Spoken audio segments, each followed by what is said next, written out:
কালকে তোদের দুজনকে ভুলে ফেলেছে তো চল বাড়া।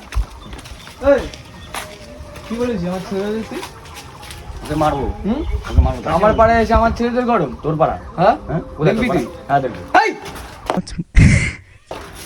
এই কারে বলছি? হ্যাঁ এই কাকে বলছি মানে তোর এক করে মারো তোর বাবা বাঁচাবে না। হ্যাঁ বলি তো বাঞ্চোদ। হ্যাঁ তুই মেরে দেখা হ্যাঁ? মেরে দেখা মেয়ে থাকবে দেখবি মেরে দেখা দেখবি মেরে দেখা হ্যাঁ মেরে দেখা দেখবি। এই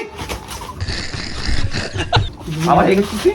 কি হয়ে করছিস বাড়া? বলে দিলাম আমাদের পাড়ায় এসে কি হয়ে আমার করছিস? পাড়ায় এসে ভুলবার বল না। সেটা আমাকে মারো তোর বাবা বাঁচাবে না। তোর কোনো বাবা বাঁচাবে না। বলে বাবা দিলাম। বাঁচাবে না হ্যাঁ এই আবার এবার কিন্তু এক ঘুষে মেরে দেবো আমার মাথা মাথা ওই ওরম করে সারা মাস এক মারবো ঘুষি তোর নাক মুখ বিলা হয়ে যাবে। বেল দেখেছিস হ্যাঁ বেল দেখেছিস আর দেখেছি হ্যাঁ এই বেলটার দিকে দেখা এই ও পাঁচটা এরা মারবো। বাঞ্চুদের নিয়ে যাবে মারকে বড় মোড়ে যারা পড়ে মারকে মোড়ে যাবো? মারকে মোড়ে বলে হ্যাঁ মারকে মোড়ে যাবো? হ্যাঁ মারকে মোড়ে এই মাথাটা কম করিস না তোর বললাম চোদা মাথা কম করবি না। মারবো বাড়া চাপ এবার বাঞ্চ চুটি করে তোর মুখে এক সারা মারা হে বলে বোকা চোদা।